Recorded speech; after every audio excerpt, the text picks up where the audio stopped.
The ink had barely dried on another letter to her dead sister when Sarah Foster heard the sound of hoofbeats approaching the small cabin she rented on the outskirts of Taylorsville, Montana territory, and she quickly folded the paper and tucked it into the wooden box beneath her bed, where she kept all the others she had written since Catherine's death 3 years ago. It was September of 1878, and the afternoon sun cast long shadows across the dusty floorboards as Sarah moved to the window, her hand instinctively touching the locket at her throat that held a tiny portrait of Catherine. She had been only 15 when the fever took her sister, and Catherine had been just 18, ready to marry a rancher's son before the sickness swept through their small Iowa town like a cruel wind. Their parents had followed Catherine within a month, leaving Sarah orphaned at 15 with nothing but grief and a burning need to escape the memories that haunted every corner of their family home. She had saved every penny from working as a seamstress until she could afford the journey west. Now at 21, Sarah had been in Taylorsville for nearly a year, working at the general store and living in this modest cabin that sat between the town proper and the sprawling ranches that stretched toward the mountains. The writing had started 6 months after Catherine died, a way to process the unbearable loneliness and the words she had never gotten to say. Every few days, Sarah would sit at her small wooden table and write another letter, telling her sister about her new life, about the mountains that touched the sky, about the customers at the store, about everything and nothing at all. The hoofbeats stopped outside her cabin, and Sarah peered through the thin curtain to see a man dismounting from a dust-covered horse. He was tall, with dark hair that needed cutting, and he wore the typical attire of a working cowboy, his hat pulled low against the sun. She did not recognize him, which was unusual in a town as small as Taylorsville, where everyone knew everyone else's business. He knocked on her door with a firm but polite rhythm, and Sarah hesitated before crossing the room to answer. She opened the door only partially, keeping one hand on the frame. "Can I help you?" she asked, her voice steady despite the unexpected nature of his arrival. The man removed his hat, revealing warm brown eyes and a face weathered by sun and wind but undeniably handsome. He looked to be in his mid-20s, perhaps 25 or 26, and there was something immediately trustworthy about his expression despite Sarah's natural caution. "Madam, I apologize for disturbing you," he said, his voice deep and respectful. "My name is Daniel Thompson. I am foreman at the Triple Creek Ranch about 10 miles north of here. I was told in town that you might be the woman I'm looking for, though I hope I have not made a mistake." "What would you be looking for me for?" Sarah asked, her grip on the door tightening slightly. Daniel reached into his vest pocket and pulled out an envelope, yellowed with age and travel. "I found this letter on the trail about a month back. It had blown into some brush near the creek that runs through our property.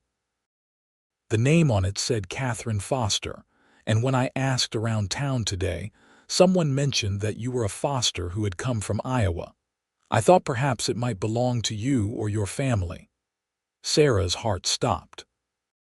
She stared at the envelope in his sun-browned hand, and even from where she stood, she could see the familiar handwriting. It was addressed in Catherine's own hand, written years ago before she had died. Sarah had thought all of Catherine's letters were lost when their family home was sold to pay debts. "May I see it?" Sarah heard herself ask, her voice barely above a whisper. Daniel stepped forward and handed her the envelope carefully, as though he understood its value went far beyond the paper it was written on. Sarah took it with trembling fingers, turning it over to see the seal still intact. It was addressed to their aunt in St. Louis, a woman who had died before Catherine could send it. "Where exactly did you find this?" Sarah asked, looking up at Daniel with eyes that suddenly brimmed with tears she fought to control. "Near the old river crossing, about halfway between here and Helena," Daniel said gently. "I have been meaning to track down its owner for weeks, but ranch work kept me away from town. When I finally got in today, I made it my business to ask after any Fosters in the area." Sarah stepped back from the door, opening it wider. "Would you like to come in for some water? It is the least I can offer for your kindness in returning this." Daniel nodded, his expression grateful. "That would be much appreciated, madam. It has been a long ride." She gestured him inside, and Daniel entered the small cabin with the careful movements of a large man in a small space. He was indeed tall, probably over 6 feet, with broad shoulders that came from years of hard work. Sarah moved to the pitcher of water she kept on the small table and poured him a cup with hands that still trembled slightly. "Please sit," she offered, indicating one of the 2 chairs at her table. Daniel sat, placing his hat on his knee and accepting the water with a nod of thanks. He drank deeply, and Sarah sat across from him, the letter resting on the table between them like something sacred. "Catherine was my sister," Sarah said quietly, her fingers touching the envelope but not opening it. "She died 3 years ago of fever. I thought everything she had written was gone. Our home was sold and most belongings were dispersed to pay debts. I do not know how this letter ended up on a trail in Montana territory." "I am sorry for your loss," Daniel said, and the sincerity in his voice made Sarah look up at him fully for the first time. His eyes held genuine compassion, the kind that came from someone who understood grief. "Losing family is the hardest thing." "You have lost someone too," Sarah said. It was not a question. Daniel nodded slowly. "My brother. 2 years back. He was thrown from a horse and broke his neck. He was only 23. They sat in shared silence for a moment, the kind of silence that exists between people who understand that some pains cannot be spoken away. Sarah found herself studying this cowboy who had ridden into town specifically to return a lost letter, who had taken the time to track down its rightful owner when he could have simply thrown it away or left it where he found it. "That was very kind of you," Sarah said finally, "to search me out. Most people would not have bothered." Daniel shrugged slightly, a gesture that seemed almost embarrassed. "It seemed important.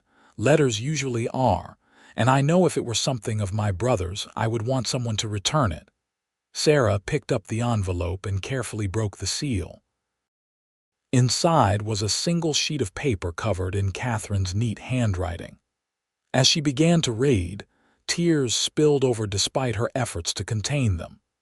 Catherine had written about her hopes for the future, about her upcoming marriage, about dreams that would never come to pass. She had written about wanting to move west someday, to see the mountains, to build a life somewhere new and beautiful.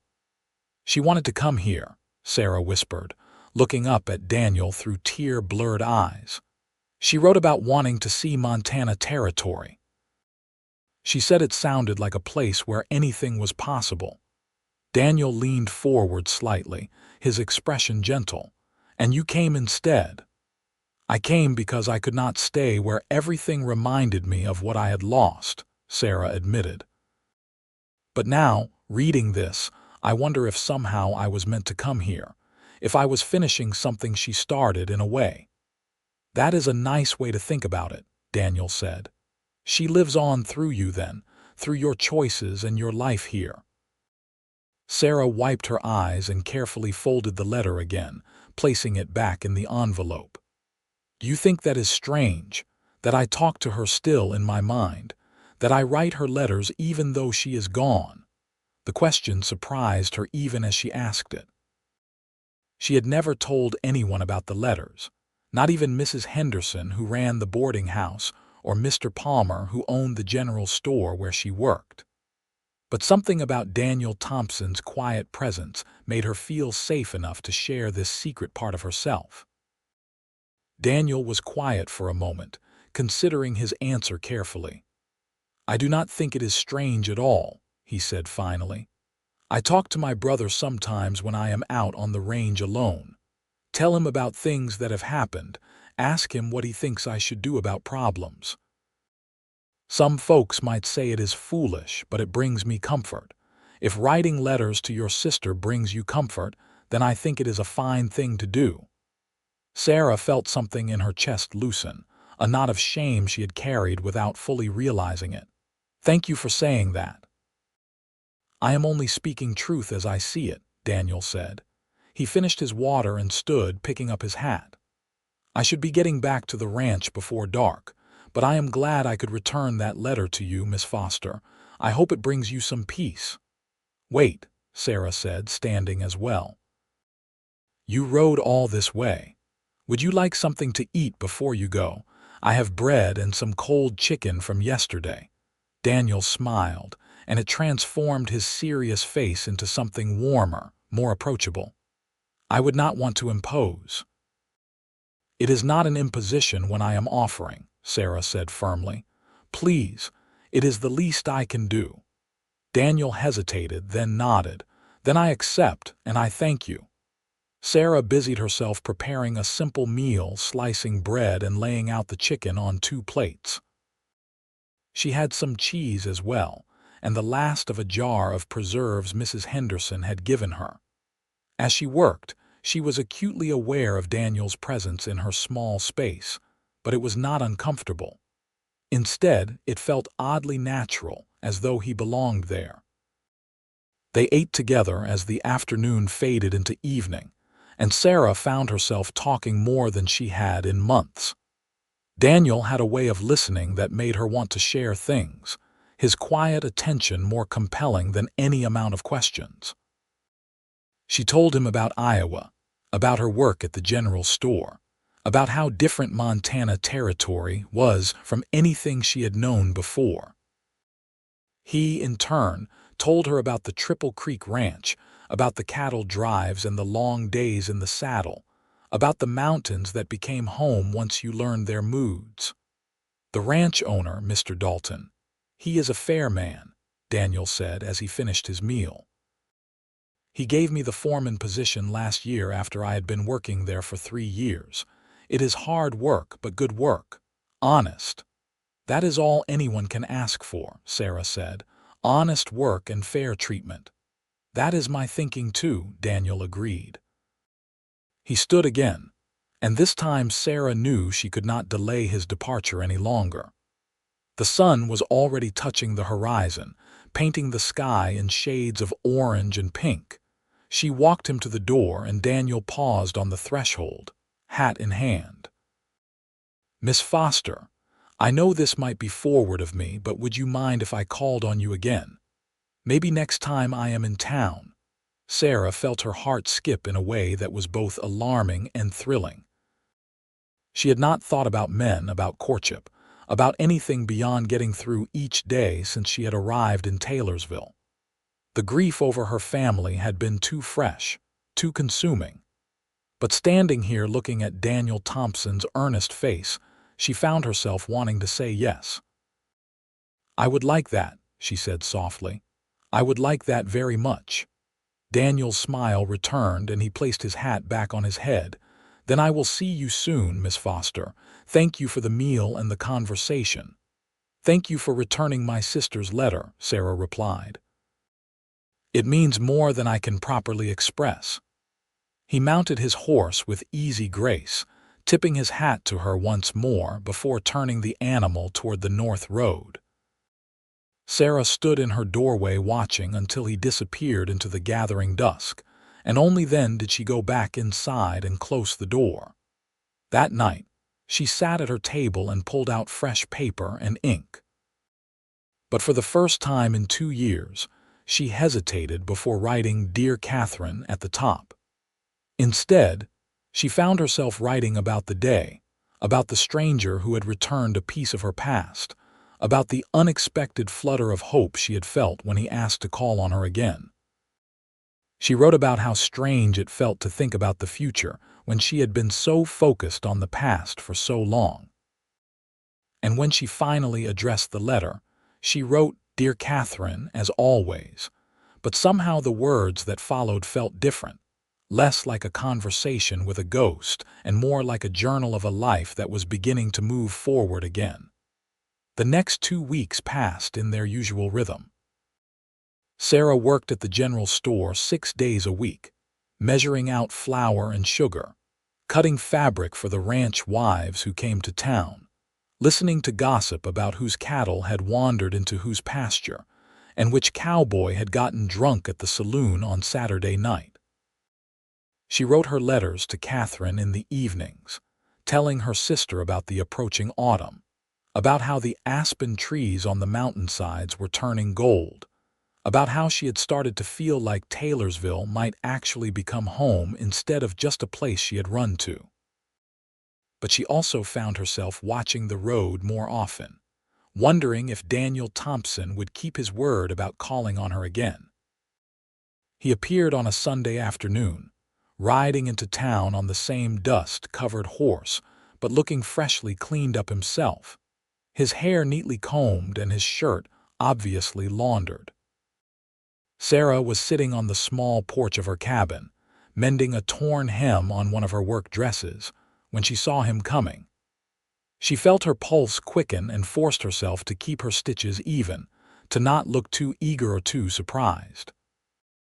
"Miss Foster," Daniel said as he dismounted and approached with his hat already in his hand. "I hope I am not calling at a bad time." "Not at all, Mr. Thompson," Sarah said, setting aside her mending. "I am just catching up on some tasks. It is nice to have company." "I brought something for you," Daniel said, and he pulled a small bundle from his saddlebag. "It is not much, just something I thought you might enjoy."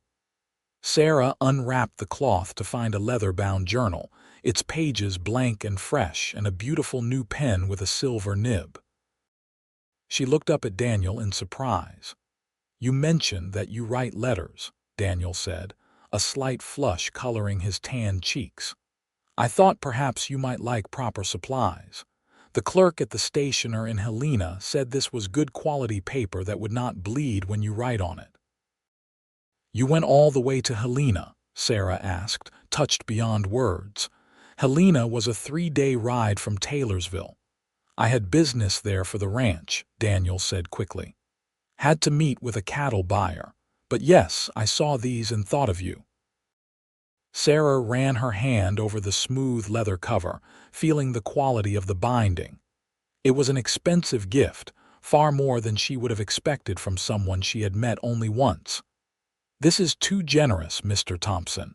I cannot accept something so fine." "Please," Daniel said earnestly. "It would make me happy if you would accept it. Consider it a thank you for the meal and the conversation. Those are worth more than a journal and a pen." Sarah looked at him for a long moment, seeing the sincerity in his eyes, and she found herself smiling. "Then I accept, and I thank you. It is a beautiful gift. Would you like to take a walk?" Daniel asked. "I know it is not much for scenery around here, but there is a nice view of the mountains from the creek path." "I would like that very much," Sarah said.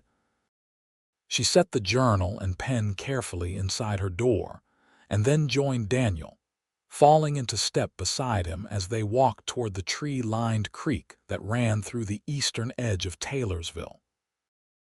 They talked easily as they walked, the conversation flowing as naturally as it had during their first meeting. Daniel told her stories about life on the ranch, about the newborn calves in spring and the challenging work of roundup in the fall. He spoke about the other cowboys who worked at Triple Creek, making her laugh with tales of their antics and competitions. Sarah told him about the customers at the general store, about Mrs. Henderson's attempts to set her up with various unsuitable men in town, about how she was learning to bake bread that did not turn out like rocks. "You have been here almost a year," you said. Daniel asked as they reached the creek bank and stood watching the water flow over smooth stones. 11 months now," Sarah confirmed. Sometimes it feels like yesterday that I arrived, and sometimes it feels like I have always been here. Do you ever think about going back? To Iowa? Daniel's voice was carefully neutral, but Sarah sensed the real question underneath. No, she said without hesitation. There is nothing left for me there. Everything I lost is gone, whether I am in Iowa or Montana territory. At least here, I have the chance to build something new. That is a brave way to look at it, Daniel said. Most people would have stayed where things were familiar. What would be the point of that? Sarah asked. Staying in a place that was full of ghosts. I spent a whole year sitting in our house after they all died, surrounded by their things, expecting them to walk through the door at any moment. It was not living. It was just existing in a kind of suspended grief. I had to leave to have any hope of healing. Daniel turned to look at her fully, his expression intense. And are you healing? Sarah considered the question honestly. I think so, slowly. The grief is still there, but it does not consume me the way it did. Some days I can go hours without thinking about them, and then I feel guilty for forgetting even for that long. But I am starting to understand that moving forward is not the same as leaving them behind. That is wise, Daniel said softly. I struggle with that too with Thomas, my brother. Some days I feel guilty for laughing, for enjoying something because he cannot. But I am beginning to realize he would not want me to stop living just because he died. Catherine would not want that for me either, Sarah agreed. She was always pushing me to take chances, to be braver than I felt.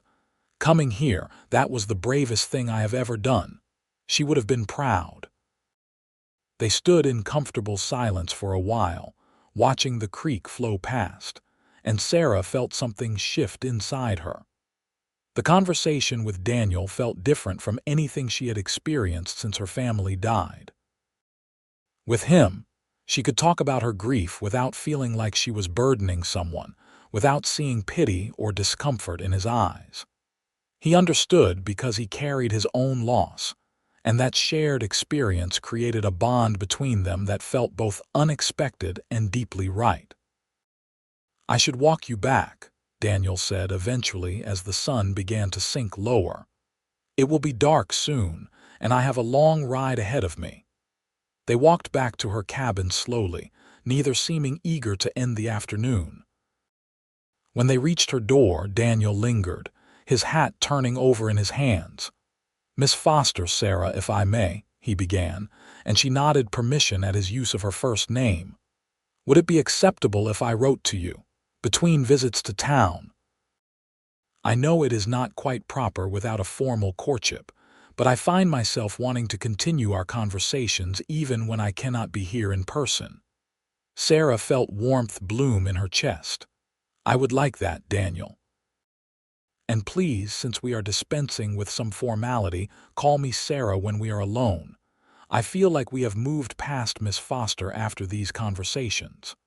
Sarah it is then, Daniel said with a smile. And I am Daniel or Dan, whatever you prefer. Daniel suits you, Sarah said. It is strong but gentle, like you. Daniel's smile widened, and there was definite pleasure in his eyes. Then Daniel it is. I will send you a letter this week. You can reply in care of the Triple Creek Ranch. Any mail that goes there will reach me. I will look forward to it, Sarah said honestly. Daniel mounted his horse, but before he rode away, he looked down at her with an expression she could not quite read. Thank you, Sarah, for this afternoon, for the conversation, for understanding. Thank you for the journal, Sarah replied. And for coming back like you said you would. I will always do what I say I will, Daniel said seriously. That is a promise you can count on. Then he was gone, riding north toward the ranch, and Sarah went inside with her heart feeling lighter than it had in 3 long years. That night, she opened the beautiful new journal Daniel had given her and stared at the first blank page for a long time. Finally, she dipped the silver-nibbed pen in ink and began to write. Dear Catherine, something is happening that I did not expect. I think I might be falling for a cowboy named Daniel Thompson." The words looked both strange and right on the page, and Sarah found herself smiling as she continued writing, telling her sister all about this man who had returned a lost letter and, in doing so, had opened a door Sarah had thought was closed forever. True to his word, a letter from Daniel arrived at the general store 3 days later, addressed to Sarah in a neat, careful hand that suggested he had taken time with it. Mr. Palmer handed it to her with a knowing look but said nothing, for which Sarah was grateful. The gossip mill in Taylorsville was efficient enough without her employer fueling it. She waited until her lunch break to open it, taking the letter to the small room behind the shop where she usually ate her midday meal. Her hands trembled slightly as she unfolded the paper, and she smiled at the first line. "Dear Sarah, I hope this letter finds you well and that business at the store is not too demanding. I wanted to write to you about something I forgot to mention during our walk by the creek." The letter went on to tell her about a barn dance that was being held at the Triple Creek Ranch in 3 weeks' time. Mr. Dalton, the ranch owner, hosted one every October as a way to thank the cowboys and local families for their hard work during the busy season. Daniel wanted to know if Sarah would do him the honor of attending as his guest. "I know it is a long way to travel for a dance, but I would be happy to escort you there and back, and Mrs. Dalton has said she would be pleased to offer you accommodation for the night, so you need not worry about the journey after dark. I find myself hoping very much that you will say yes, as I cannot imagine enjoying the evening without you there." Sarah read the letter 3 times, her smile growing with each reading. She had not been to a dance since before her family died, had not even thought about such things. But the idea of spending an evening with Daniel, of dancing with him, of meeting the people who were part of his daily life, filled her with an excitement she had not felt in years.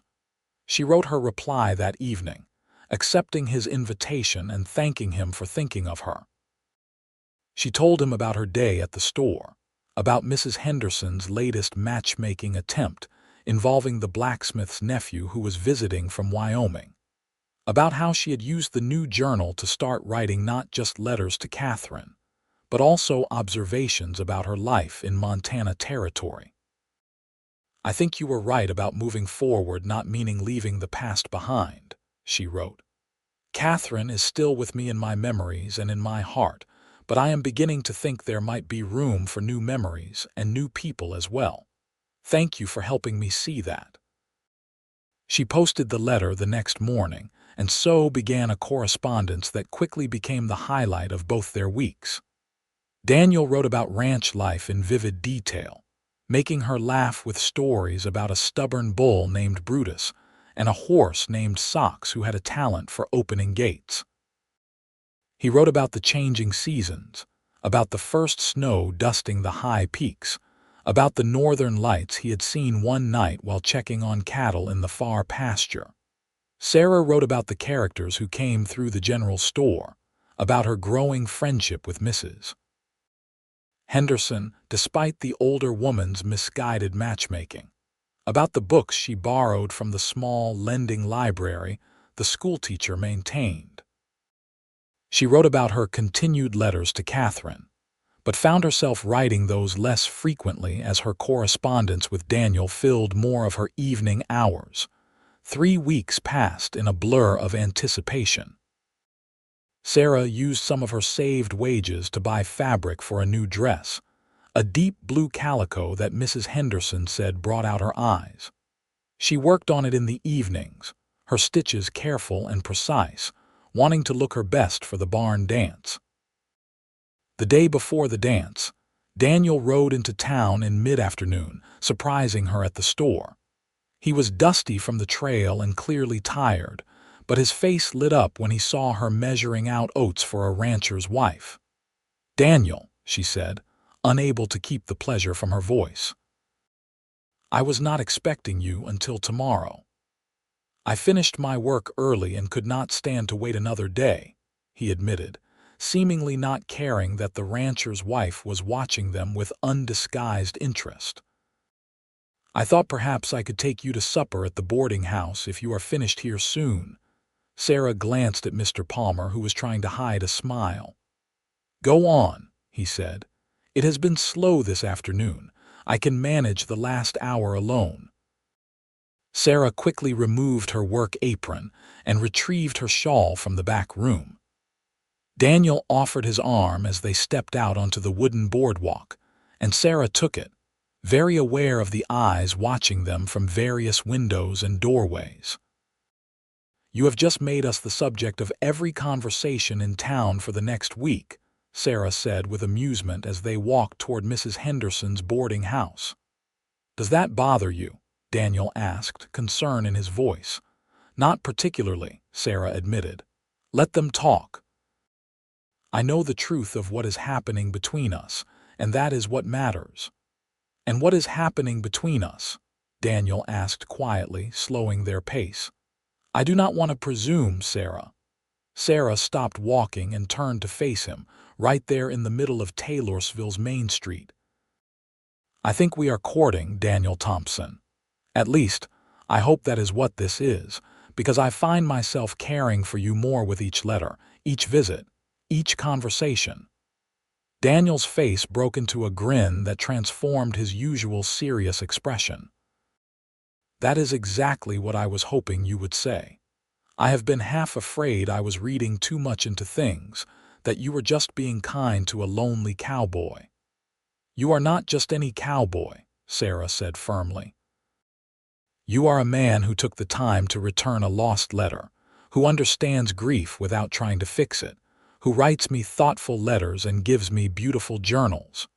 You are someone special, Daniel, and I would be a fool not to see that."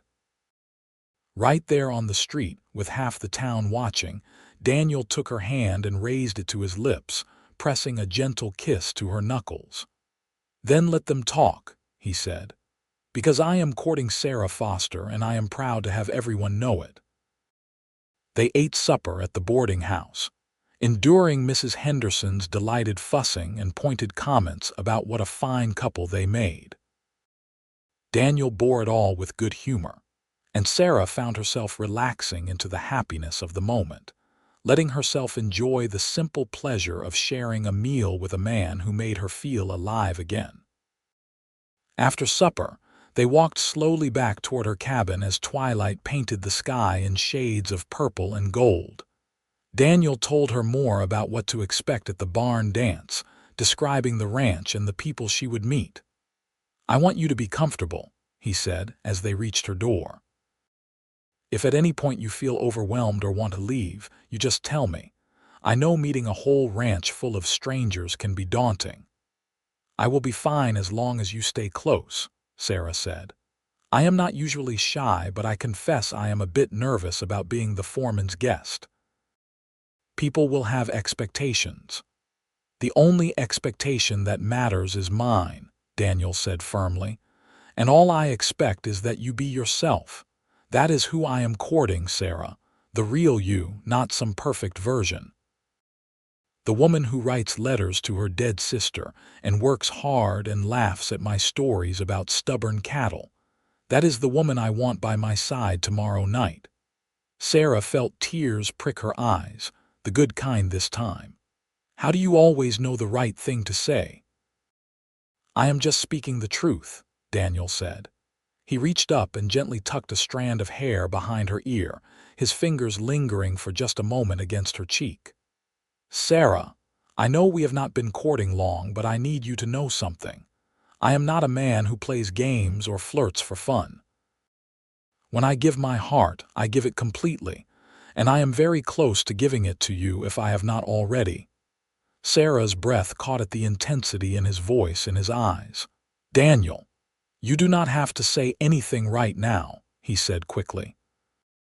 "I just wanted you to know where I stand, what my intentions are. I am courting you with the hope of a future, Sarah. With the hope that maybe you might feel the same way about me that I am coming to feel about you." "I do," Sarah whispered, Feel the same way, I mean. It frightens me a little, how quickly you have become important to me. But it also feels right in a way nothing has felt right since I lost my family. Daniel smiled, and there was such tenderness in his expression that Sarah felt her heart turn over in her chest. Then we will figure it out together. We will take our time and do this properly, but I wanted you to know that I am serious about you, about us. I am serious too, Sarah said, more serious than I ever thought I could be again. They stood close together in the gathering darkness, the moment stretching between them full of promise and possibility. Finally, Daniel stepped back, though his hand lingered on hers for a long moment. I should find a place to stay for the night, he said reluctantly. I will come by for you around 10 tomorrow morning. That will give us plenty of time to make the ride to the ranch before afternoon. I will be ready, Sarah promised. After he left, Sarah went inside and lit her lamp, moving to the small mirror that hung above her wash basin. She studied her reflection, seeing the flush in her cheeks, the brightness in her eyes. She looked different than she had when she first arrived in Taylorsville, worn down by grief and hollow with loss.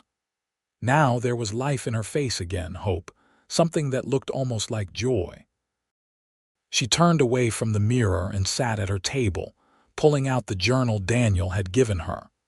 She wrote about the evening, about his words, about the way her heart had responded to his declaration. And at the end, she wrote a single line to her sister. Dear Catherine, I think he might be the one. I think you would have liked him very much. The next morning dawned clear and bright, the kind of perfect October day that made Montana Territory look like the promised land. Sarah dressed carefully in her new blue calico, arranging her hair in a style that was both practical for riding and pretty. She packed a small bag with a nightdress and fresh clothes for the next day, grateful for Mrs. Dalton's offer of accommodation.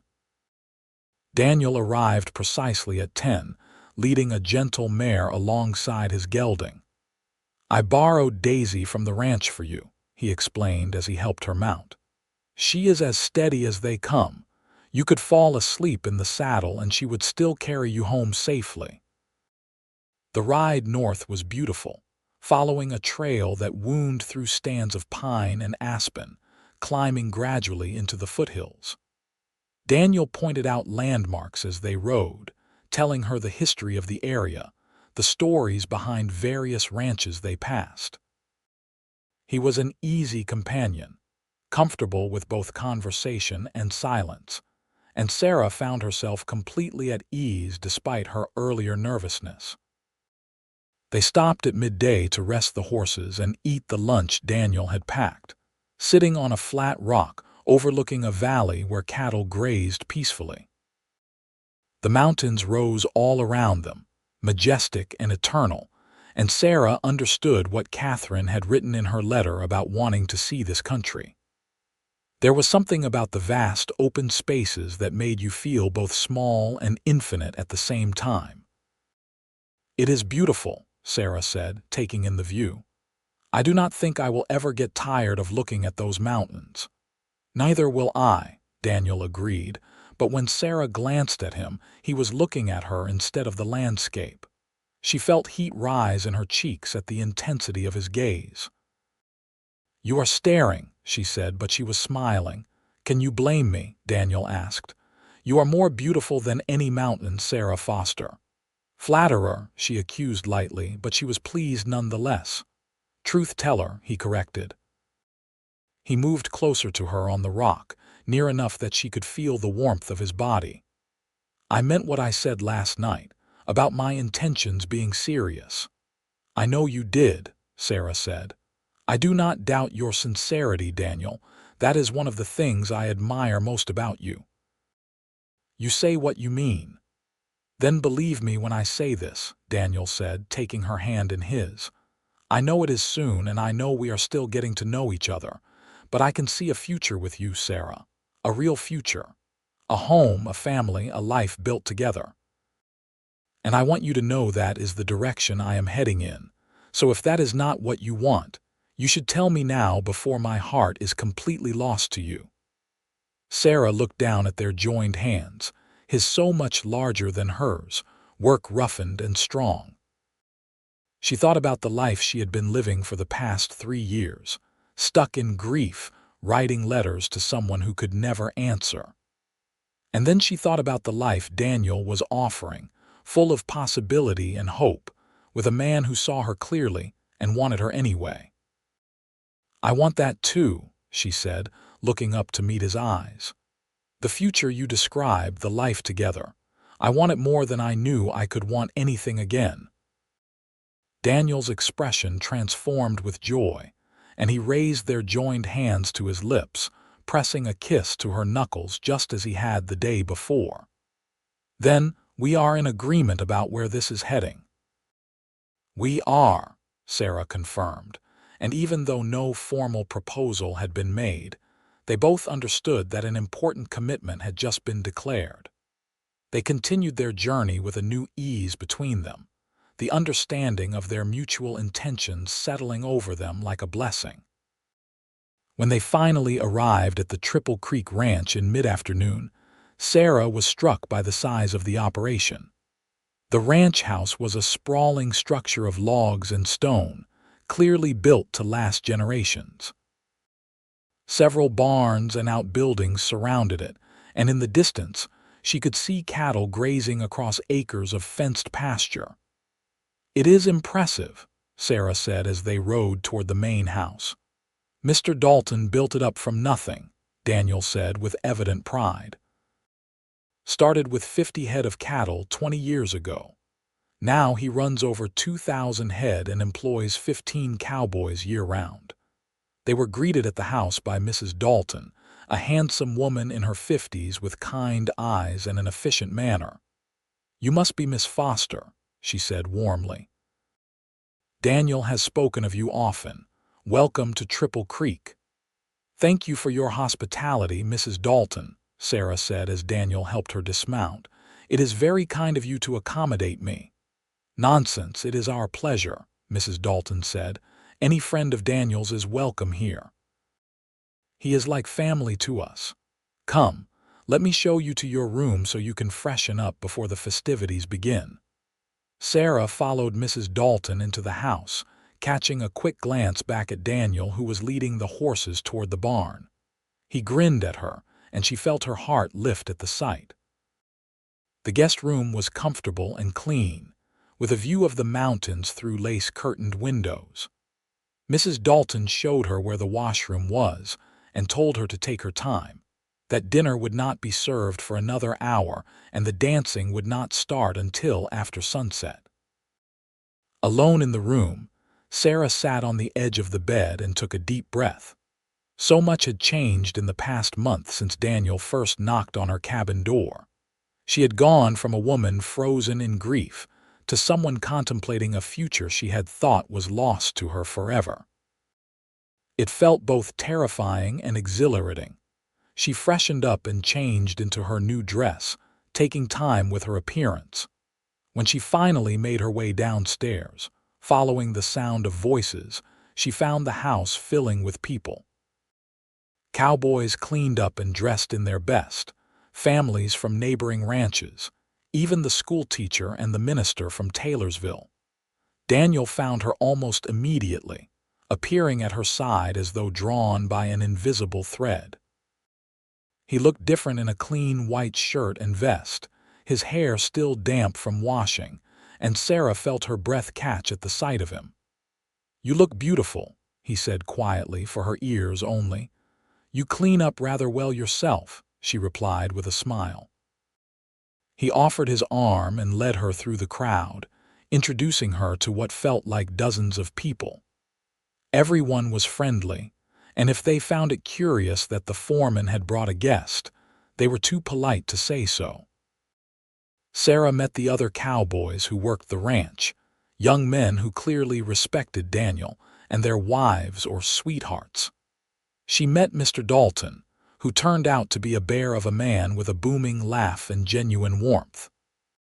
She met neighboring ranchers and their families, the people who made up the community in this remote part of Montana territory. Through it all, Daniel stayed close, his presence a steady anchor. He seemed to sense when she was becoming overwhelmed and would steer her away to quieter corners, letting her catch her breath before diving back into the social whirl. Dinner was a massive affair. Tables set up in the largest barn which had been cleared and decorated for the occasion. Sarah found herself seated between Daniel and a rancher's wife named Martha, who immediately engaged her in friendly conversation about life in Taylorsville. The food was hearty and plentiful, beef and potatoes and fresh bread, pies made from the last of the summer berries. Sarah ate with good appetite, relaxed by the friendly atmosphere and Daniel's presence at her side. Under the table, he found her hand and gave it a gentle squeeze, and she squeezed back, a private communication in the midst of the public gathering. After dinner, the tables were cleared away and musicians took up positions in the corner of the barn. A fiddler, a guitarist, and someone with a harmonica began to play, and couples moved onto the makeshift dance floor. Daniel stood and offered Sarah his hand with a small bow. "May I have this dance, Miss Foster?" "You may, Mr. Thompson," Sarah said, taking his hand and letting him lead her onto the floor. She had worried she might have forgotten how to dance, but her body remembered the steps as soon as Daniel took her in his arms. They moved together easily, and Sarah found herself laughing with pure joy as they spun around the floor. Daniel was a good dancer, light on his feet despite his size, and he led with confidence. "You have hidden talents," Sarah said as they moved through the steps of a waltz. "My mother insisted all her boys learn to dance properly," Daniel said. "She said it was the mark of a gentleman, no matter what your profession." "Your mother was a wise woman," Sarah said. "She was," Daniel agreed, and there was old grief in his voice. "She passed when I was 19. She would have liked you, I think." "I wish I could have met her," Sarah said softly. They danced several more dances, taking breaks only to catch their breath and drink the cool cider that was being served. Other men asked Sarah to dance, and Daniel graciously shared her, though his eyes followed her across the floor whenever they were parted. Sarah enjoyed the attention, the music, the laughter and warmth of the gathering, but she was always most happy when she was back in Daniel's arms. As the evening wore on, and the children began to droop with tiredness, families started to depart. Those who lived far away were given accommodation in the bunkhouse or the house itself. Sarah and Daniel stood outside the barn, watching the stars emerge in the vast Montana sky, bright and numerous without city lights to dim them. "Are you glad you came?" Daniel asked, his arm around her waist in a way that felt both protective and possessive. "More glad than I can say," Sarah replied honestly. "Thank you for bringing me, for introducing me to this part of your life." "This could be your life too," Daniel said quietly, "if you wanted it, if you chose it." Sarah turned to look up at him, seeing his face half shadowed in the starlight. "Is that a proposal, Daniel Thompson?" "Not yet," Daniel said, but there was a smile in his voice. "When I propose, Sarah Foster, it will be properly done at the right time with a ring and pretty words. But I want you to know it is coming. I want you to have time to get used to the idea, to think about whether this life, whether I am really what you want." "I already know you are what I want," Sarah said, "but I appreciate the consideration nonetheless." Daniel pulled her closer, and Sarah went willingly, resting her head against his chest and listening to the steady beat of his heart. They stood like that for a long time, wrapped in each other and the night, neither speaking because words were unnecessary. Eventually, Mrs. Dalton called from the house that it was time to retire, and Daniel reluctantly released Sarah. He walked her to the door, his hand lingering on hers. "Sleep well," he said. "I will see you at breakfast." "Good night, Daniel," Sarah replied, and the warmth in her voice held all the things she was not quite ready to say aloud yet. She lay in the comfortable bed in the guest room, listening to the unfamiliar sounds of the ranch settling for the night, and thought about how much her life had changed. A month ago, she had been a woman living in the past, writing letters to someone who could never read them. Now she was a woman with a future stretching before her, full of promise and possibilities she had not dared to dream about. She thought about Catherine, about what her sister would say if she could see Sarah now. She imagined Catherine's delight, her encouragement, her insistence that Sarah grab this chance at happiness with both hands. Catherine had always been the braver one, the one who reached for what she wanted without fear. Maybe it was time for Sarah to be brave too. The next morning dawned cool and bright. Sarah joined the Daltons and Daniel for breakfast, a comfortable meal full of easy conversation. Afterward, Daniel showed her around the ranch, taking her to see the cattle in the near pasture, introducing her to his favorite horses, showing her the places that had become important to him in his years working at Triple Creek. "I have been thinking," Daniel said as they stood by the fence watching the cattle graze, "about what comes next, for us." "What have you been thinking?" Sarah asked, leaning against the fence rail beside him. "I want to court you properly," Daniel said. "I know we have been writing letters and spending time together, but I want to do this right. I want to come to Taylorsville every Sunday if I can manage it, to take you to church, and to dinner to walk with you, to let everyone see that you are spoken for. And then, after a proper amount of time, I want to ask you to marry me in a way that honors what you mean to me." "How long is a proper amount of time?" Sarah asked, turning to look at him. Daniel met her eyes, his expression serious. "A few months at least, through the winter." "I want you to be certain, Sarah. I want you to see me in all seasons, to understand what life would really be like married to a ranch foreman. It is not an easy life. The hours are long and the work is hard. There will be times when I am gone for days during roundup, or when I have to help move cattle to winter pasture. I need you to know all of that before you commit to me." "And what about you?" Sarah asked. "Do you need time to be certain about me?" "I am already certain," Daniel said without hesitation. "I was certain the moment I saw you sitting at your table with that letter in your hands, tears in your eyes, and still so strong and beautiful it took my breath away. But I know I am asking you to build a new life, to trust in a future with someone you have only known a short time. You deserve the time to be absolutely sure." Sarah reached out and took his hand, lacing her fingers through his. "I appreciate that, Daniel. I do. And you are right that we should take the time to court properly. But I want you to know something too. I am not afraid of hard work or long hours. I am not some delicate flower who needs to be pampered and protected. I have survived losing everything and everyone I loved, and I came to Montana territory alone with nothing but a trunk of clothes and a handful of dollars. I am stronger than I look." "I know you are," Daniel said, bringing her hand to his lips. "That is one of the many things I love about you." The word love hung in the air between them the first time either had used it, and Sarah felt her heart race. "Daniel, I know too soon," he said quickly. "I am not asking you to say it back. I just wanted you to know, I love you, Sarah Foster. I am falling deeper every day, and I am done pretending otherwise." Sarah looked at this man who had come into her life so unexpectedly, who had returned a lost letter and, in doing so, had given her back hope. She thought about the months ahead, the proper courtship he was suggesting, the time he was giving her to be certain. But she was already certain, had been certain since he first sat at her table and understood her grief without trying to fix it. "I love you too," she said quietly.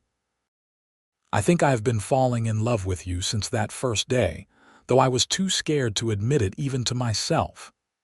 Daniel's face transformed with joy, and he pulled her into his arms right there by the cattle fence, holding her close.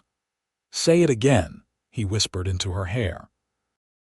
"I love you, Daniel Thompson," Sarah repeated, and the words felt like a vow, like a promise of all the tomorrows stretching before them. They stood holding each other for a long moment before Daniel reluctantly stepped back. "We should head back to Taylorsville before it gets too late. As much as I want to keep you here forever, I know you have work tomorrow." They said their goodbyes to the Daltons and began the ride back to town, but everything felt different now. The words of love had been spoken, the understanding between them deepened into something unshakable. They talked easily as they rode, making plans for Daniel's visits for the months ahead. "I will come every Sunday I possibly can," Daniel promised. "And I will write every week, maybe more than once a week if the mood strikes me." "I will hold you to that," Sarah said. "Your letters have become my favorite part of each week." They reached Taylorsville in the late afternoon, and Daniel insisted on walking Sarah to her cabin even though he should have started back to the ranch immediately to arrive before full dark. At her door, he took both her hands in his. "I am the luckiest man in Montana Territory," he said. "Maybe in all of America." "We are both lucky," Sarah corrected, "to have found each other when neither of us was looking."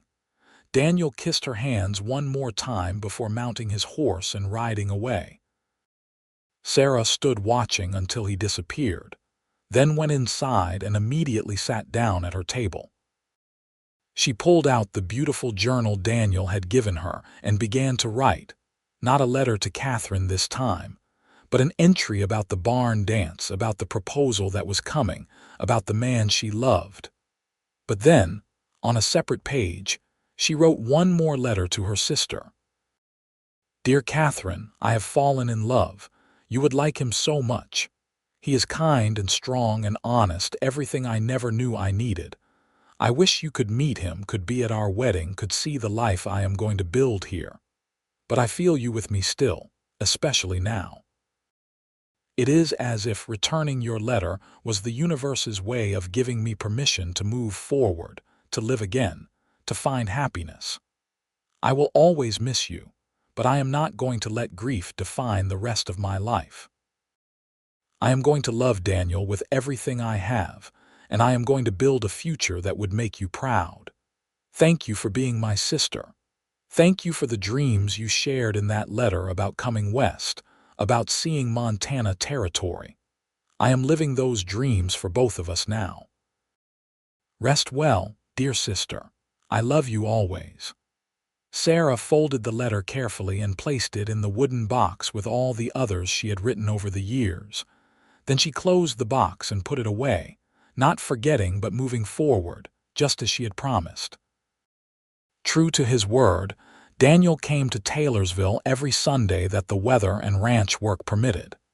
They attended church together, where the minister looked pleased and the congregation whispered approvingly. They ate Sunday dinner at Mrs. Henderson's boarding house, enduring her delighted commentary. They took long walks, talking about everything and nothing, learning each other's thoughts and dreams and fears. Daniel wrote her letters filled with details about his days, about the ranch and the work, and his growing certainty that she was the woman he wanted to spend his life with. Sarah wrote back, telling him about the store and the customers, and how every day seemed brighter knowing she would hear from him soon. As autumn turned to winter, Sarah met Daniel's closest friends, the Cowboys, who were like brothers to him. She learned their stories and their personalities, understanding the community she would be joining when she married Daniel. They accepted her easily, seeing how happy their foreman was, how much lighter he seemed when she was around. In November, a terrible storm hit the area, dumping 3 feet of snow and bringing temperatures so cold that water froze in buckets within minutes. Daniel could not come to town for 3 weeks, and Sarah worried about him constantly despite his letters assuring her he was fine. just busy helping keep the cattle from freezing. When he finally made it back to Taylorsville in early December, his face was wind-burned and he looked exhausted, but his eyes lit up when he saw her. Sarah ran to him in a way that would have scandalized her a year ago, throwing herself into his arms right there on the main street. "I was so worried," she said into his coat. "I am fine, just tired," Daniel assured her, holding her tight, "but I missed you something fierce." That night, sitting in her cabin with the fire crackling in the hearth, Daniel told her about the storms, about losing several head of cattle despite their best efforts, about the grinding exhaustion of working in sub-zero temperatures. Sarah listened, understanding now what he had meant about the hardships of ranch life. "Does it frighten you?" Daniel asked quietly. "Knowing there will be times like this when I am gone for weeks, when the work is dangerous and brutal." Sarah took his cold hands in hers, rubbing them to bring warmth back. "Of course it frightens me. I love you, Daniel. The thought of you in danger of something happening to you terrifies me, but that is part of loving someone. You do not get to keep the love and avoid the fear. They come together." "You are wiser than your years," Daniel said, pulling her close. "I grew up fast when I lost my family," Sarah said. "I learned that life does not promise you anything except this moment right now, so we might as well make the most of the moments we have."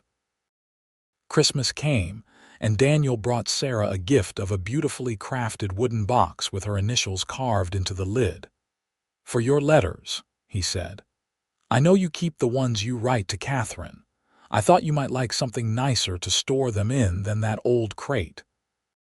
Sarah was touched by the thoughtfulness of it, the fact that he remembered and honored her need to maintain that connection to her sister. In return, she gave him a warm wool scarf she had knitted during the long evenings, with gloves to match. "I worried about you being cold," she admitted. "During that storm, I wanted you to have something to keep you warm when I cannot be there to do it myself." Daniel wore the scarf every day after that, even when the weather warmed slightly, and when Sarah asked him about it, he just smiled and said it made him feel close to her. January came, bringing bitter cold and shorter days. Daniel still made his weekly visits when he could, but they spent more time indoors now, at her cabin or at the boarding house, talking by the fire. They were comfortable together in a way that went beyond the early excitement of courtship. They could sit in silence and be content, or talk for hours without running out of things to say. One particularly cold Sunday in late January, Daniel arrived at Sarah's cabin with something hidden under his coat. He had a nervous energy about him that Sarah had not seen before, and she watched him curiously as he paced in front of her fireplace. "Daniel, what is wrong?" she finally asked. He stopped pacing and turned to face her. "Nothing is wrong. I am just trying to find my courage." "Courage for what?" Sarah asked, though her heart was beginning to race as she suspected what might be coming. Daniel reached into his coat and pulled out a small box. He came to where Sarah sat and dropped to one knee in front of her chair, holding the box in slightly trembling hands. "Sarah Foster, I know we said we would wait until spring, but I cannot wait any longer. These past 4 months have been the happiest of my life, and every day I love you more than I did the day before. I want to wake up next to you every morning for the rest of my life. I want to build a home with you, raise children with you, grow old watching sunsets over those mountains you love so much. Will you marry me? Will you be my wife and let me spend the rest of my life trying to make you as happy as you have made me?" Sarah felt tears spill down her cheeks as she looked at this good man kneeling before her, offering her everything she had thought was lost forever. "Yes," she said, her voice breaking with emotion.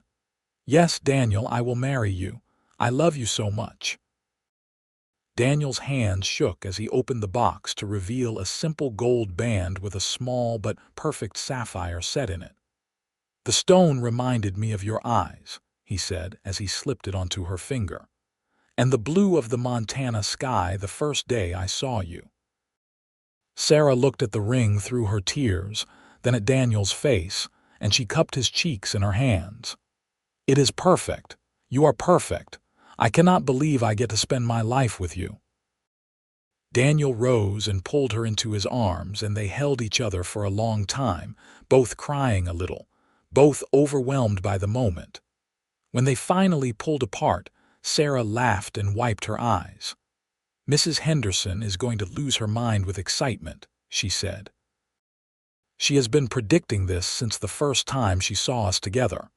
She can plan the whole wedding for all I care," Daniel said, grinning through his own tears. "As long as at the end of it, you are my wife." They talked late into the night, making plans. They decided on a spring wedding, in April when the weather would be better and the work at the ranch would be lighter.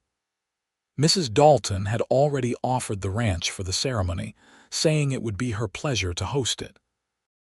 Sarah would need time to make a wedding dress and prepare for the move to the ranch, where they would live in the foreman's house, a small but comfortable place Daniel had been fixing up in anticipation of this moment. "I want to write to Catherine one more time," Sarah said as the hour grew late. "To tell her about you, about the wedding." "Is that strange?" "Not at all," Daniel said. "She was part of your life, part of making you who you are. It makes sense to include her in this." After Daniel reluctantly left to make the long ride back to the ranch, Sarah sat at her table one last time with her pen and paper. She pulled out the wooden box Daniel had given her and opened it, looking at all the letters she had written to her sister over the years. Then she took out fresh paper and began to write. "Dear Catherine, this will be my last letter to you, but not because I am forgetting you or leaving you behind. I am marrying Daniel Thompson in April, and I wanted you to know. He is everything you wished for me in your letter about coming west. He is strong and kind and honest, and he loves me in a way that makes me believe in the future again. I think you sent him to me somehow, through that letter he found. It seems too perfect to be coincidence. I am going to be happy, Catherine. I am going to build the life you never got to have. I am going to live for both of us, love for both of us, and I am going to remember you always, not with the crushing grief that held me prisoner for so long, but with gratitude for the time we had and the influence you still have on my life. Thank you for being my sister. Thank you for loving me. Rest easy knowing I am going to be all right. I am going to be more than all right. I am going to be truly happy." She signed the letter, folded it carefully, and placed it in the beautiful box with all the others. Then she closed the box and put it away, ready to move forward into her future. The next months passed in a blur of preparation. Sarah continued working at the general store, but her evenings were spent sewing her wedding dress, a beautiful creation of ivory silk that Mrs. Henderson helped her design. The older woman was indeed thrilled about the engagement, and she threw herself into helping Sarah prepare with the energy of a mother planning her daughter's wedding. Daniel came every Sunday without fail, and they spent the time talking about their future, about the house they would share, about the children they hoped to have. Sarah told him she wanted at least 3 children, maybe 4, and Daniel said he would be happy with however many she wanted to give him. They talked about names, about whether they would raise their children in Montana territory or eventually return east, about all the small and large decisions that make up a shared life. In March, Sarah gave her notice at the general store. Mr. Palmer was sad to lose her but happy for her future, and he gave her a generous severance that would help her and Daniel set up their household. Mrs. Henderson threw her a small party at the boarding house, inviting the women of Taylorsville who had become Sarah's friends over the past year and a half. They gave her practical gifts for her new home, linens and cooking pots, jars of preserves and sacks of flour, All the things a young bride would need starting out. As April approached and the snow began to melt, revealing the green underneath, Sarah felt both excitement and nervousness building. She was leaving the life she had built in Taylorsville, the small cabin that had been her sanctuary, to move to the ranch and begin an entirely new chapter. But every time doubt crept in, she thought about Daniel, about his steady presence and unwavering love, and the nervousness faded. The week before the wedding, Sarah moved her belongings to the ranch. Daniel and two of the other cowboys came with a wagon to help transport her things. She did not have much, just her trunk of clothes, her books, the beautiful journal Daniel had given her, and the wooden box full of letters to Catherine. Daniel carried the box himself, handling it with the care he knew it deserved. The foreman's house was small but charming, with 2 bedrooms, a main living area with a fireplace, and a kitchen that opened onto a porch overlooking the mountains. Daniel had clearly put work into preparing it for her arrival. The floors were freshly scrubbed, the windows sparkled, and there were wildflowers in a jar on the table. "You did all this?" Sarah asked, touched by the obvious effort.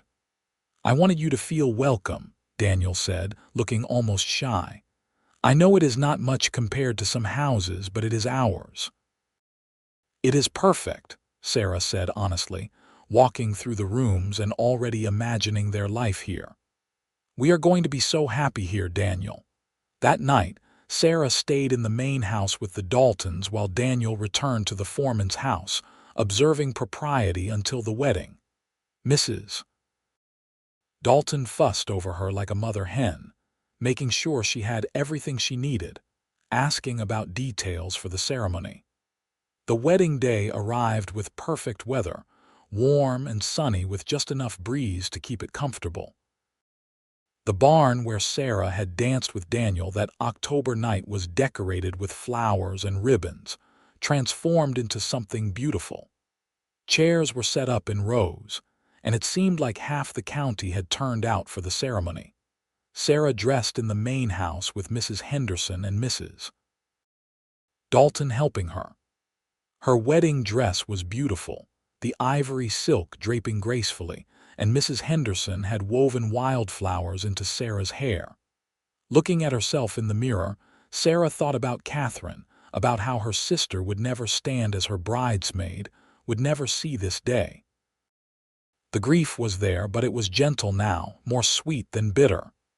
"You look beautiful, dear," Mrs. Henderson said, wiping tears from her own eyes. "Thank you," Sarah said, "for everything, for being like a mother to me here." "It has been my pleasure," Mrs. Henderson said, hugging her carefully to avoid crushing the dress. "Now let us get you married to that fine young man who looks like he might expire from nerves if we make him wait much longer." They walked to the barn together, and when Sarah entered on Mr. Dalton's arm, having asked him to give her away, she saw Daniel waiting at the front, and everything else faded away. He looked impossibly handsome in a new suit, his hair neatly combed, his eyes fixed on her with an expression of such love and joy that Sarah felt her own eyes fill with tears. The ceremony was simple, but heartfelt. The minister spoke about love and commitment, about building a life together through good times and hard times. When it came time for vows, Daniel took Sarah's hands in his and spoke clearly, his voice steady despite the emotion in his eyes. "Sarah, from the moment I found your sister's letter and tracked you down to return it, my life changed. You showed me that it was possible to honor the past while still embracing the future. You taught me that grief and joy can exist together, that loving someone new does not mean forgetting those we have lost. I promise to love you with everything I am, to build a life with you that would make both Catherine and Thomas proud. I promise to be faithful and true, to work hard to provide for our family, to hold you when you cry and laugh with you when you are happy. I promise to be your partner in all things, to respect your strength and support your dreams. I love you, Sarah Foster, and I will love you until my last breath and beyond. Sarah was crying openly now, but she managed to speak her own vows through the tears. Daniel, you came into my life when I thought joy was something I would never feel again. You returned more than just a letter that day. You returned my hope, my belief in the future, my ability to love. I promise to be your wife in all the ways that matter. To stand beside you through whatever challenges come. To build a home filled with love and laughter. To raise our children to be strong and kind like their father. I promise to never take for granted the gift of your love, to appreciate each day we have together, to make sure you always know how much you are valued and cherished. I love you, Daniel Thompson, with all my heart. The minister pronounced them husband and wife, and when Daniel kissed her, Sarah felt like her heart might burst with happiness. The barn erupted in applause and cheers, and they walked back down the aisle as Mr. and Mrs. Thompson, ready to begin their new life together. The celebration that followed was joyous, with food and music and dancing. Sarah danced with Daniel, with Mr. Dalton, with the other cowboys, but she was always happiest when she returned to her husband's arms. The word husband still felt new and wonderful in her mind. As the sun began to set, painting the sky in brilliant colors, Daniel took Sarah's hand and led her away from the celebration, walking toward their house on the hill. Behind them, the party continued, but they were ready to begin their private celebration. "Wait," Sarah said, pausing before they entered the house. She looked back at the barn, at the mountains beyond, at the vast sky overhead. "I just want to remember this moment, this perfect day." Daniel wrapped his arms around her from behind, and they stood together watching the sunset. "The first of many perfect days," he said. "We have a whole lifetime of them ahead of us." They went inside their house, and Daniel carried Sarah over the threshold with a grin. He set her down gently, and they looked at each other in the soft light filtering through the windows. "I love you, Mrs. Thompson," Daniel said. "I love you too, Mr. Thompson," Sarah replied. "Now and always." That night, they began their married life together, learning each other in new and intimate ways, celebrating their union with tender passion. And later, lying in each other's arms in their marriage bed, Sarah felt a peace she had not known since before her family died. She had found her home, not in a place but in the man beside her.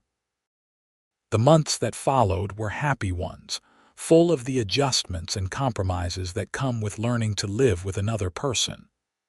Sarah learned the rhythms of ranch life, the early mornings and long days.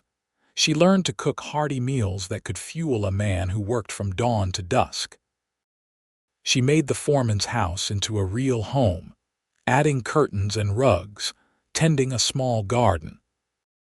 Daniel, in turn, learned Sarah's moods and needs, learned when she needed quiet and when she needed conversation, learned to see the signs when she was missing her family and to comfort her without trying to fix something that could not be fixed. They built a partnership based on respect and love, working together to build their life. In July, Sarah realized she had missed her monthly courses twice. She waited a few more weeks to be certain before telling Daniel, wanting to be sure before raising his hopes. But by August, there was no doubt. She was carrying their first child. She told him one evening after supper as they sat on their porch watching the sunset as had become their habit. "Daniel, I have something to tell you." He turned to her, hearing the serious note in her voice. "What is it?" "We are going to have a baby," Sarah said, watching his face carefully. "In February, I think." Daniel's expression went through a series of emotions so fast Sarah almost laughed. Shock, then disbelief, then wonder, then pure joy. He pulled her into his arms carefully as though she might break. "Truly," he asked, his voice thick with emotion, "We are going to be parents, truly," Sarah confirmed, laughing and crying at the same time.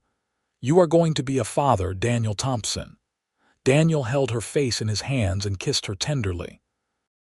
"And you are going to be the most wonderful mother. I love you so much, Sarah. Thank you for this gift." The pregnancy progressed well. Sarah continued to work around the house, though Daniel fussed over her constantly, trying to prevent her from doing anything strenuous. Mrs.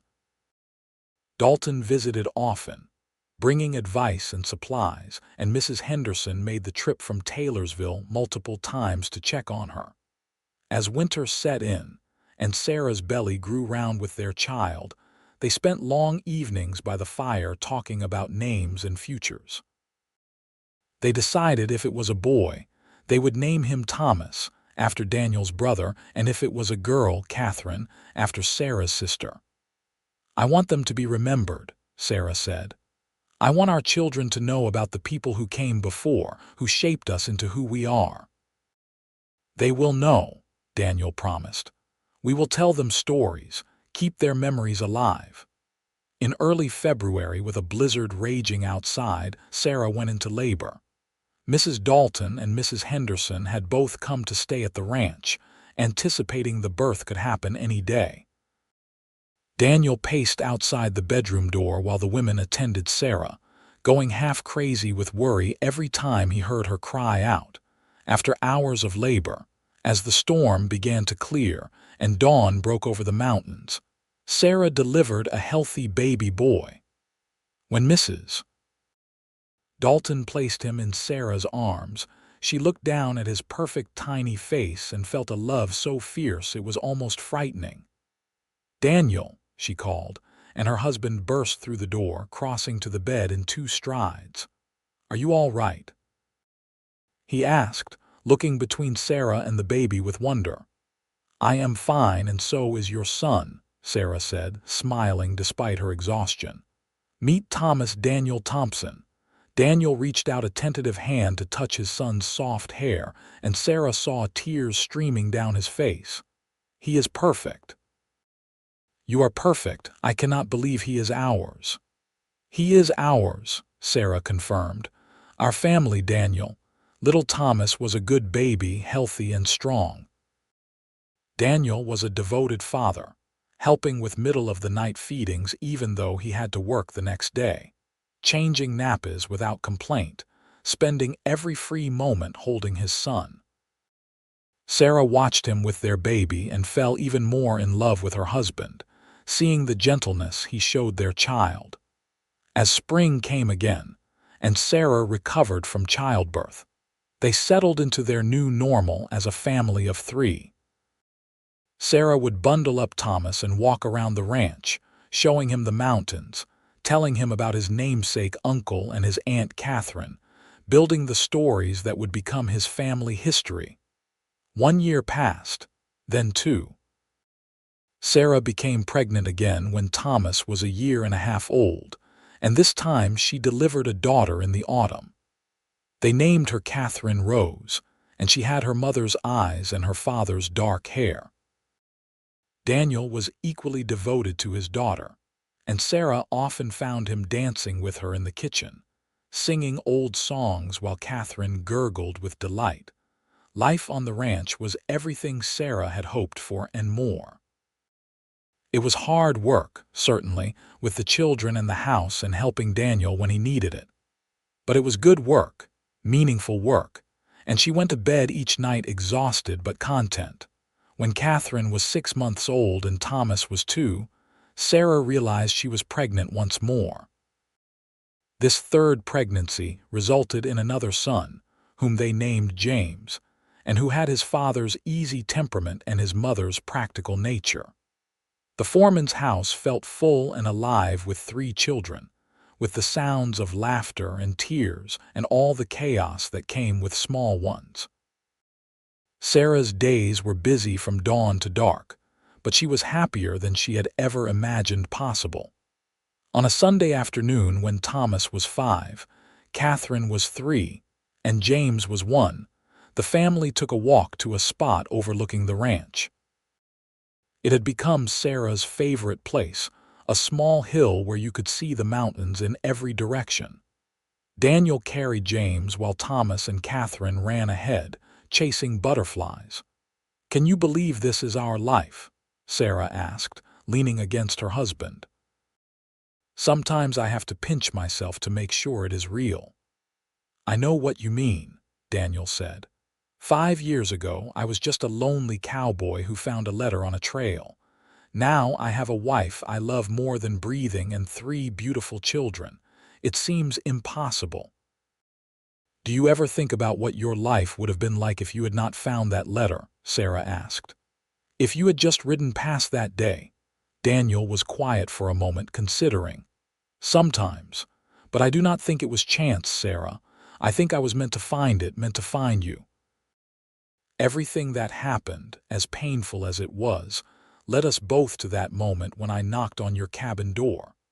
I would not change any of it if it meant not having this, not having you and our children." Sarah thought about the letters she had written to Catherine, the grief that had consumed her for so long. She still missed her sister and her parents, still felt the loss on birthdays and holidays. But the grief no longer defined her. Instead, it was just one part of her story, the painful chapter that had led her here, to this moment, to this family. "I need to tell you something," Sarah said, and Daniel looked down at her with concern. She smiled to reassure him. "I have not written a letter to Catherine in 2 years. Not since before Thomas was born. It is not that I have forgotten her.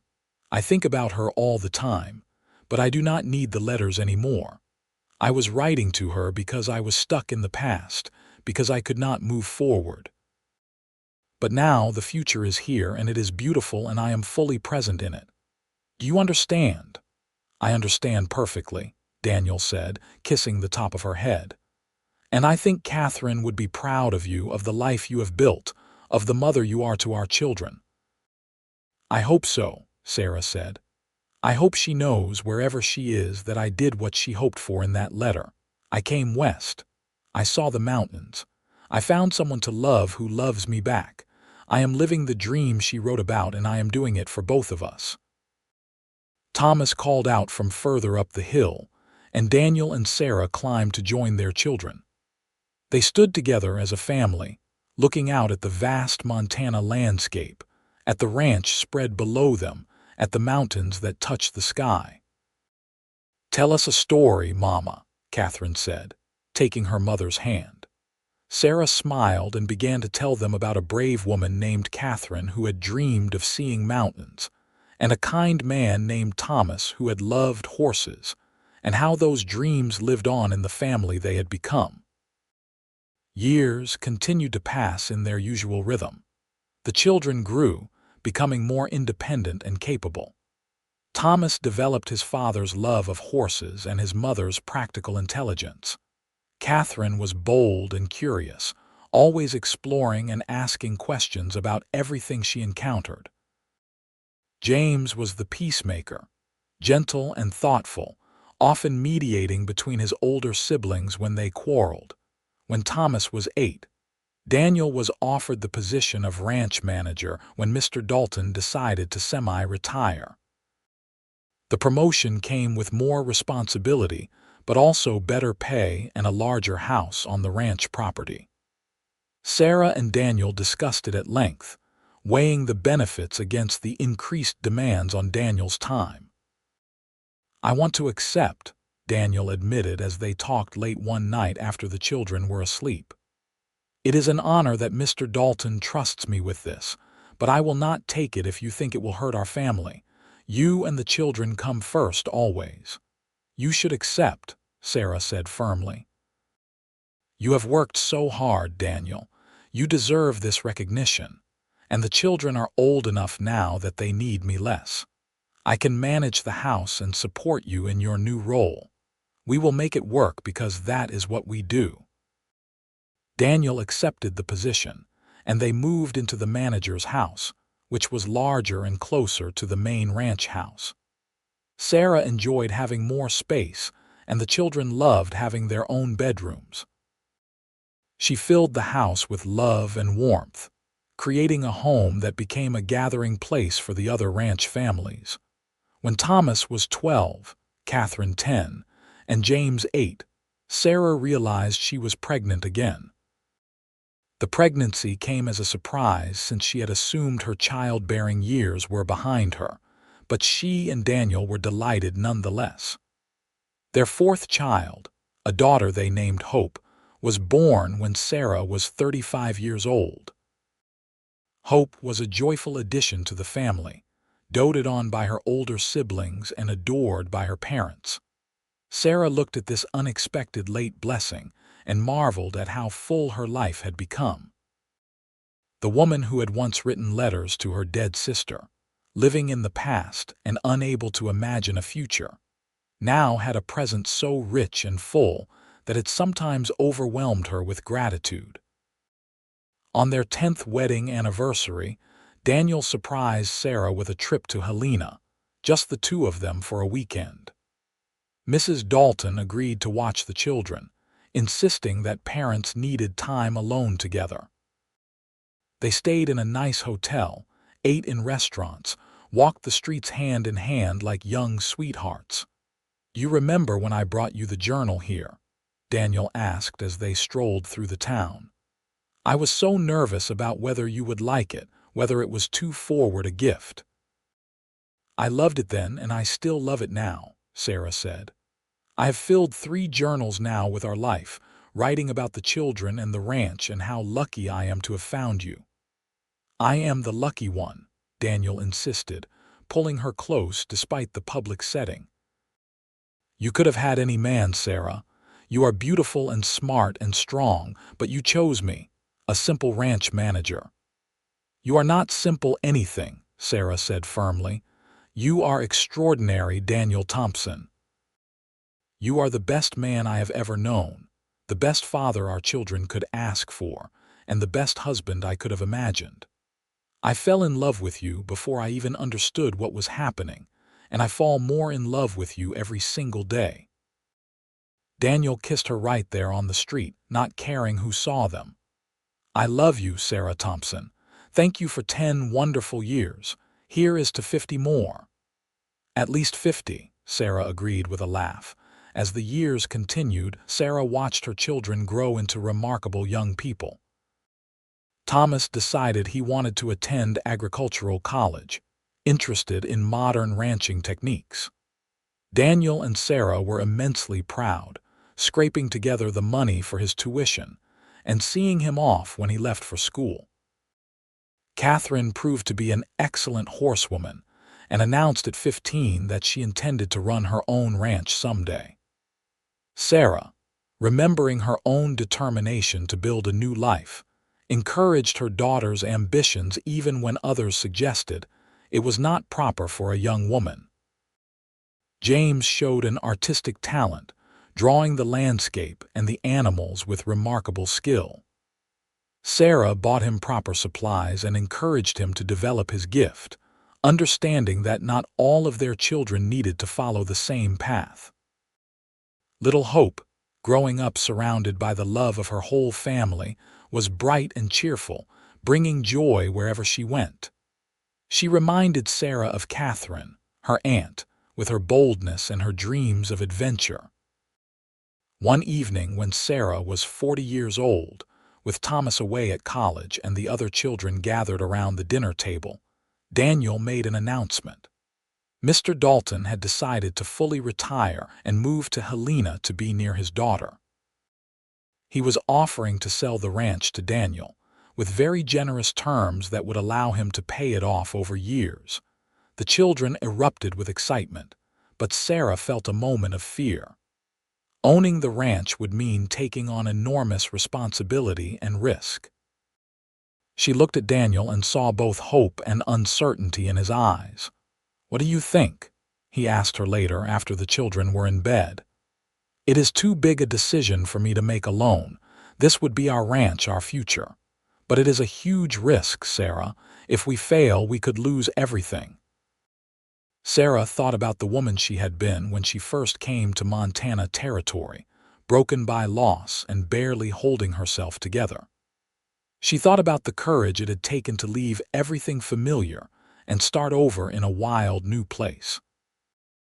And she looked at the man who had taught her she could be brave, could build something new, could create a future worth living.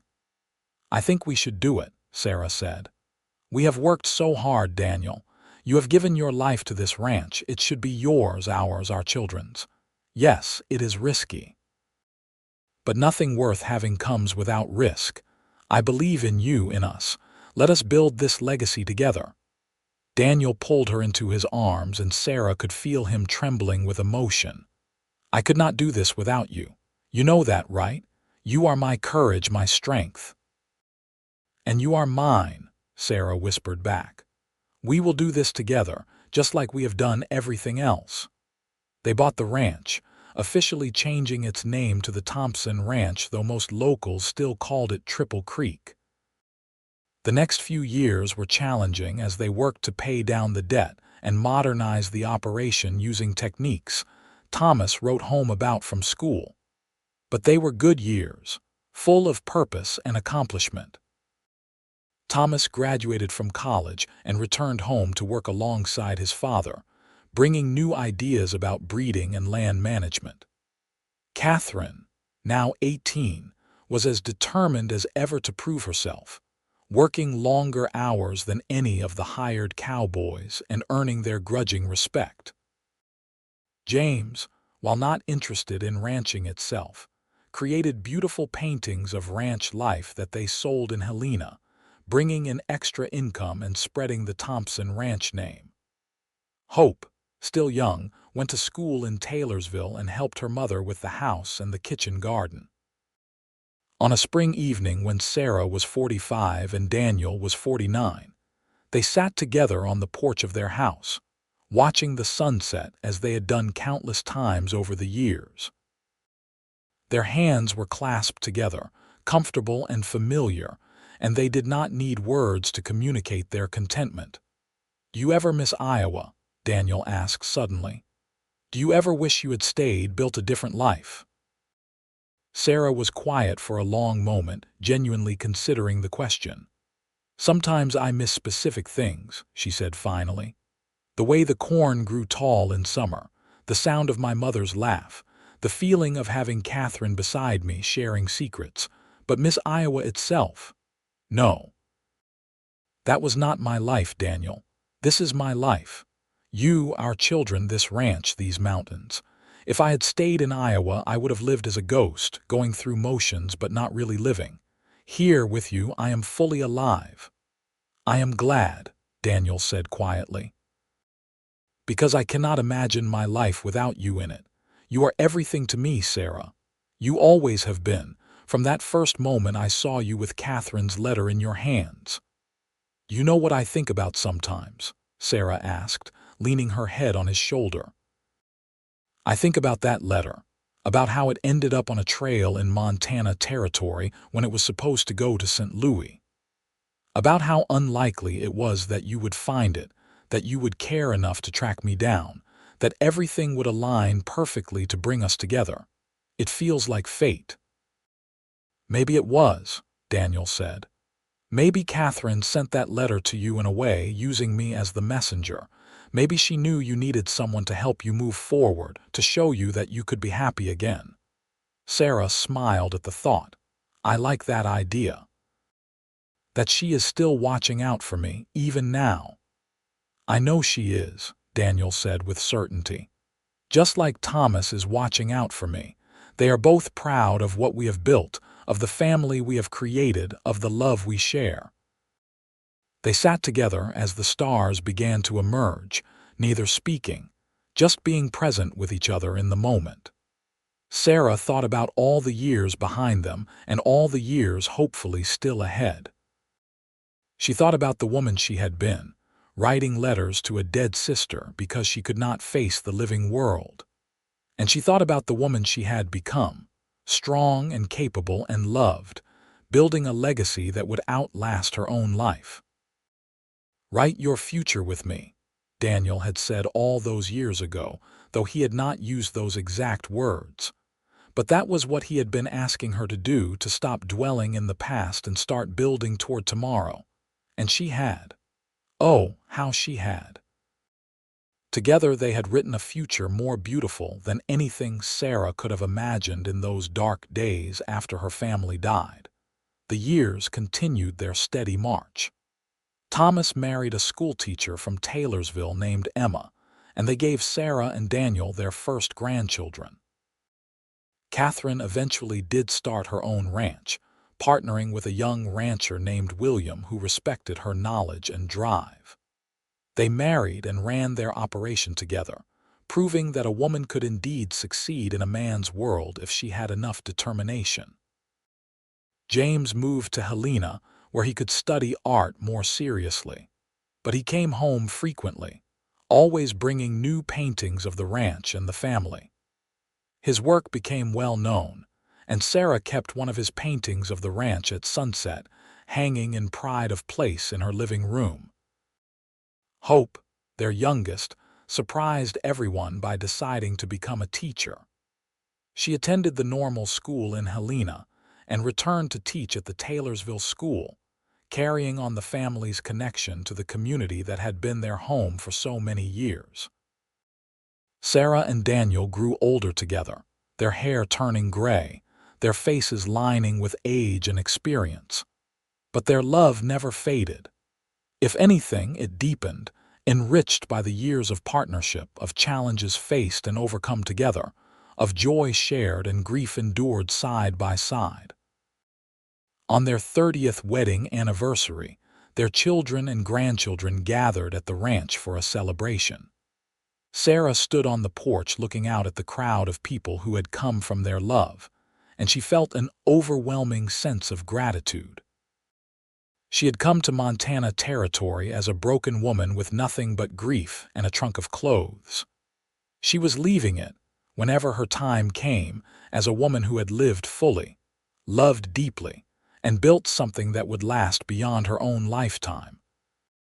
Daniel found her standing alone and wrapped his arms around her from behind, just as he had done countless times over their years together. "What are you thinking about?" he asked. "Everything," Sarah said honestly. "About the woman I was when you first met me, about the life we have built, about how grateful I am for every moment we have had together." "Even the hard moments?" Daniel asked, and Sarah could hear the smile in his voice. "Especially the hard moments," Sarah said. "Because we got through them together and they made us stronger. They taught us that we could face anything as long as we faced it side by side." "I love you, Sarah Thompson," Daniel said, and even after 30 years, the words still made her heart skip. "I love you too, Daniel Thompson," Sarah replied. "Thank you for finding that letter. Thank you for caring enough to return it. Thank you for showing me that I could have a future, that I deserved happiness, that life was worth living again." "Thank you for writing your future with me," Daniel said softly, and Sarah turned in his arms to kiss him, surrounded by their children and grandchildren, blessed beyond measure. They lived many more years together. Growing old in the house they had made a home, working the land they had poured their lives into. They saw more grandchildren born, celebrated more anniversaries, faced the challenges that come with age with the same partnership that had carried them through everything else. When Sarah was 68 years old, she took out the wooden box that held all her letters to Catherine. She had not opened it in years, had not needed to. But something made her want to read them now, to remember the woman she had been, to honor the journey she had taken from grief to joy. She read through them slowly, seeing her pain and loss written clearly on every page. But as the letters progressed, she saw the change, saw hope beginning to creep in, saw mention of Daniel becoming more frequent, saw her handwriting becoming steadier and stronger as she found her footing in her new life. She read the last letter she had written, the one where she told Catherine she was getting married, and tears filled her eyes. "I did it," she whispered to her long-dead sister. I built the life you dreamed about. I saw the mountains. I found love. I created a family and a home. I hope you are proud. I hope you can see all of this somehow. I hope you know that I never forgot you, but I also did not let losing you stop me from living. Thank you for the letter that brought Daniel to me. Thank you for dreaming of Montana territory. Thank you for being my sister. She carefully placed the letters back in the box and put it away one final time. She did not need to read them again. They had served their purpose, helping her through the darkest time of her life until she was strong enough to face forward instead of back. Now they were just history, a record of a journey completed, a testament to how far she had come. Sarah and Daniel celebrated their 40th wedding anniversary surrounded by their entire family. 4 children, all grown and successful in their own ways. 12 grandchildren, ranging from infants to teenagers. And a ranch that bore their name and would pass to their descendants, a legacy built on hard work and love.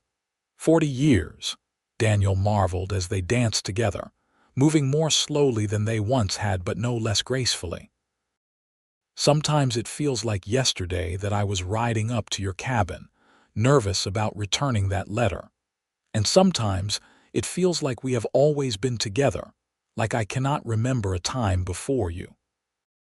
I know exactly what you mean, Sarah said, resting her head against his chest and listening to his heartbeat, the sound that had been her comfort for 4 decades. You are the best thing that ever happened to me, Daniel Thompson.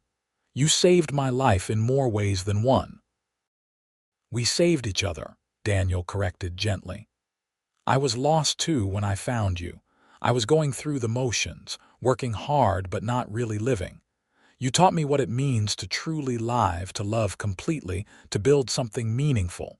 We saved each other, Sarah. That is what makes us so perfect together.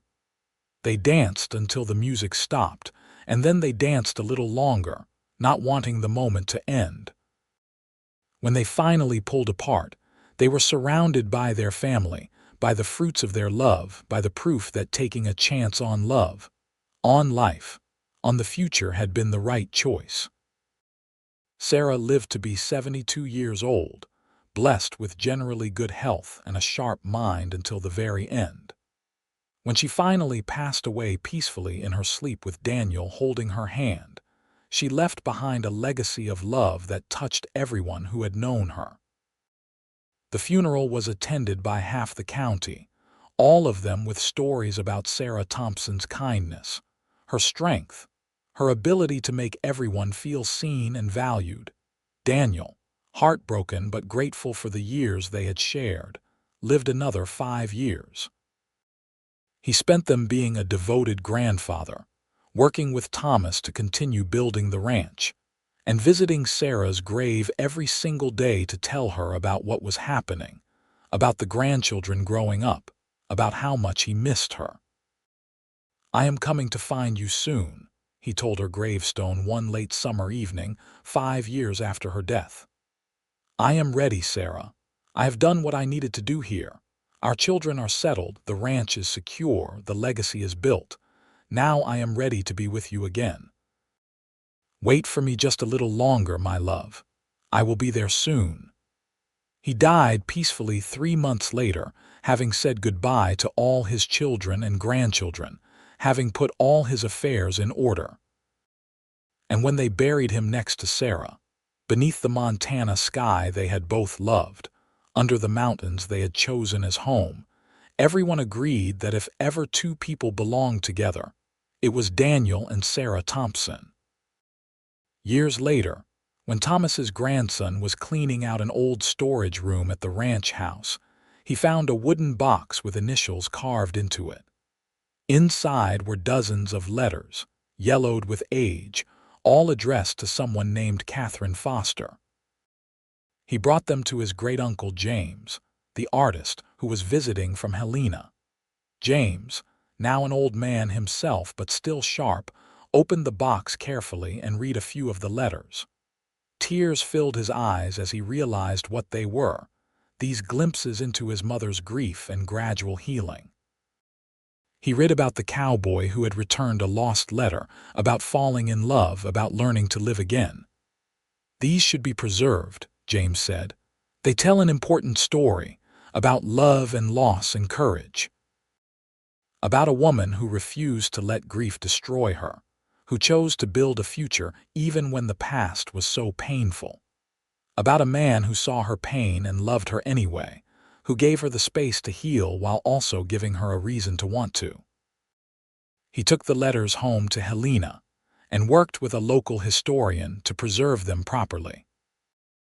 Eventually, they were donated to the Montana Historical Society, where they became part of the record of pioneer women, of life in the Montana Territory, of the courage it took to build new lives in a harsh and beautiful land. The last letter, the one Sarah had written to Catherine about her engagement to Daniel, was especially prized. It ended with a line that became something of a motto for the Thompson family descendants. "I am going to live for both of us, love for both of us, and remember you always." And so the story of Sarah Foster and Daniel Thompson became part of Montana history, a testament to the power of love to heal, the courage to move forward, and the importance of honoring the past while embracing the future. The ranch they built still operated under the Thompson name generations later, and the mountains they loved still stood eternal, watching over the legacy they had created together. In the end, Sarah had done exactly what she set out to do when she first arrived in Taylorsville all those years ago. She had survived her grief. She had built a new life. She had found love when she thought love was lost to her forever. And she had written a future so beautiful, so full of joy and meaning, that its effects rippled forward through time, touching lives she would never meet, inspiring stories she would never hear. All because a cowboy found a letter on a trail and cared enough to return it. All because he looked at a grieving woman and saw not just her pain but her strength. All because he said, in actions if not words, "Write your future with me." And she did. Oh, how gloriously she did.